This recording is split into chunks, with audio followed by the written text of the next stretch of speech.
generais Mahmoud Darwish, Ghassan Kanafani, Fado Atucan e Rebas Agut, que foi martirizada neste primeiro genocídio televisionado da história.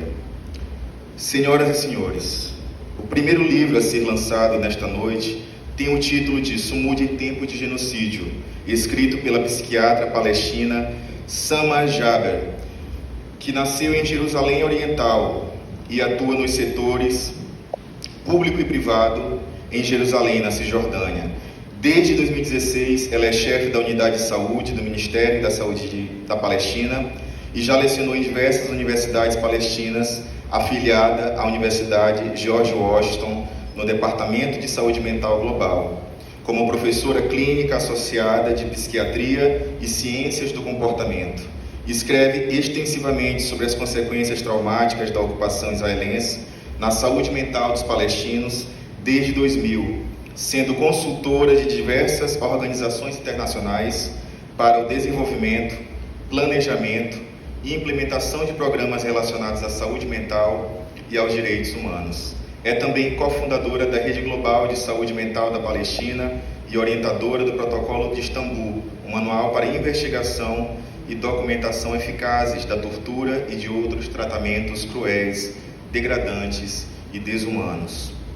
Sumud em Tempos de Genocídio foi organizado e traduzido pela psicóloga Rima Awad Zara e publicado pela editora Tabla.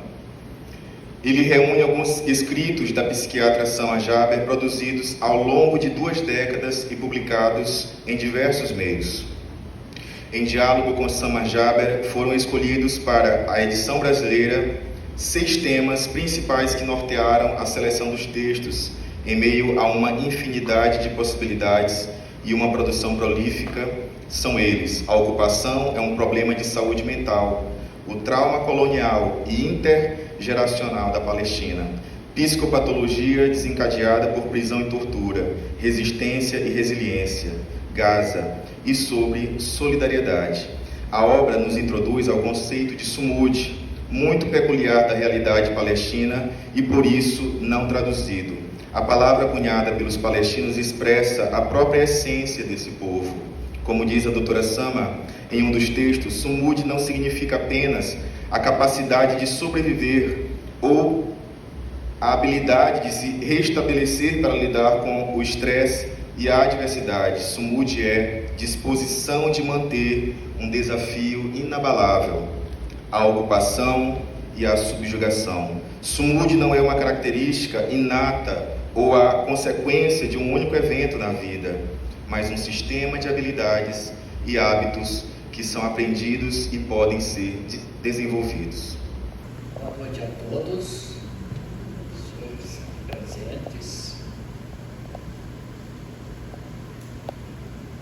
Com imediata presteza, concordei em ceder este espaço secular da nossa academia para a realização deste evento, não só por se tratar de um lançamento de livros, mas porque visualizei a oportunidade de somar nossa voz ao grito de indignação que se levantará aqui em favor do povo de Gaza.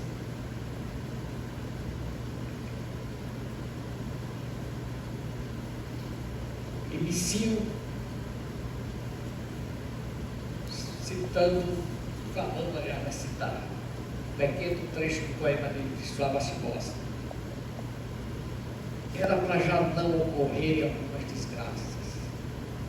A guerra, por exemplo, e a fome, e assim por diante. Senhoras e senhores, não podemos nos calar diante do horror. O que acontece em Gaza não é apenas uma tragédia, é um crime contra a humanidade.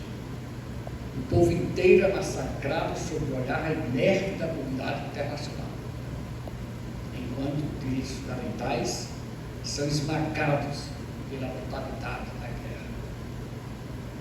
Crianças, mulheres, idosos, seres humanos como nós, são reduzidos a números em estatísticas sombrias.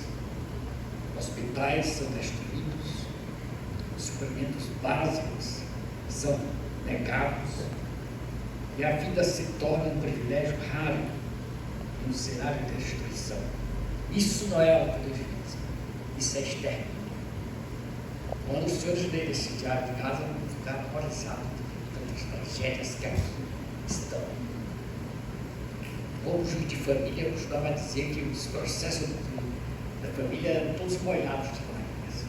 Aqui são de sangue, terrivelmente, terríveis, deixam a gente abalados diante do sofrimento. Pessoas presentes, primeiro de tudo, agradecer ao presidente da Academia Maranhense de Letras, o doutor Murival Cerejo, pela solidariedade que não é de hoje e por sediar esse espaço para o encontro dessa noite. Quero agradecer também todas as lideranças políticas, sociais, culturais da cidade de São Luís que se envolveram nessa atividade.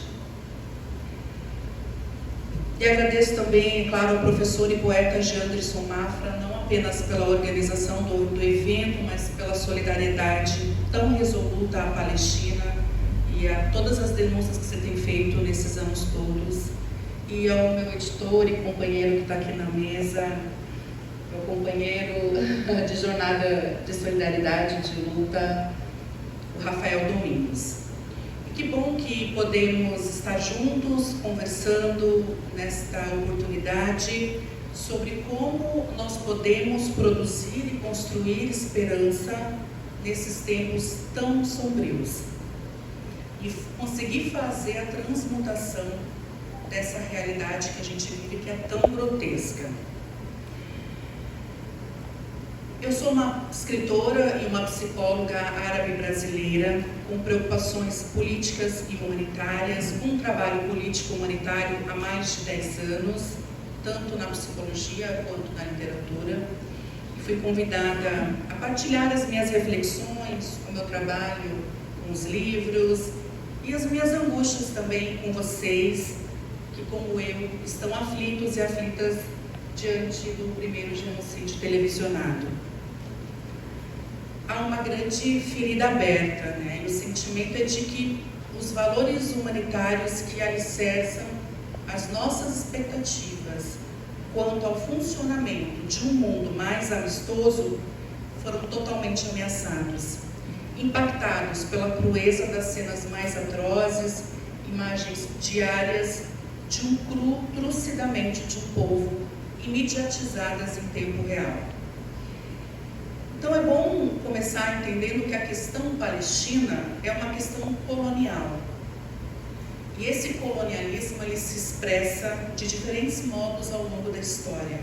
Não se trata de árabes ou judeus, mas de colonialismo versus colonização, descolonização, de dominação versus dominados. Temos os colonizadores e temos os colonizados. Responsáveis não apenas pela solidariedade histórica à Palestina e por manter viva a luta pela sua libertação, mas que o fazem a partir de sua própria história. Esta terra em que nós estamos, indígena, quilombola, afrodiaspórica, conhece bem o significado do colonialismo, do racismo e da opressão. Afinal, a Palestina é o mundo. Essa é uma frase que a gente afirma tanto. O reconhecimento da causa palestina acontece sempre a partir de uma experiência concreta e objetiva. E o Maranhão tem muito a ensinar nesse sentido. Agradeço também ao Janderson Mafra pela articulação que tornou este encontro possível e pela calorosa recepção em São Luís. E agradeço sobretudo a vocês que estão aqui hoje, numa sexta-feira, Dia Mundial da Poesia, Dia Internacional da Luta contra a Discriminação Racial, para falar de um assunto que tantas vezes é silenciado. Como historiador, aprendi desde cedo que as principais ferramentas do nosso ofício são as perguntas. As perguntas fazem os documentos do passado falarem aquilo que o tempo silencia. São as perguntas que perturbam a ordem, que reorganizam o que antes parecia estabelecido e possibilitam que múltiplas vozes possam ser ouvidas. Por essa razão é com perguntas que eu gostaria de iniciar essa reflexão. Perguntas primeiro para nós mesmos, como pessoas que reconhecem um genocídio quando vem um, e mais do que isso se comprometem na defesa das vidas sob extermínio, mas sobretudo perguntas dirigidas àqueles que compõem o chamado campo da cultura e que por muitas e injustificáveis razões ainda assistem ao genocídio palestino com indiferença. Essas pessoas, imagino que nenhuma delas esteja aqui, então vocês vão ter que levar essas perguntas quando vocês encontrarem com elas em algum lugar. Qual é o papel da literatura e da arte diante de um genocídio? O que as letras podem fazer diante do horror colonial e da violação da dignidade humana? E por fim, qual a responsabilidade das trabalhadoras e dos trabalhadores da palavra na libertação da Palestina? Para respondê-las é necessário refletir sobre pelo menos dois aspectos que considero complementares. O primeiro refere-se aos agentes, aos indivíduos, aos sujeitos que compõem o campo da cultura. Quem são essas pessoas? Escritores, artistas visuais, articuladores e mediadores culturais, músicos, intelectuais, curadoras e curadores de arte, professoras, educadores, trabalhadores de instituições culturais e as próprias instituições.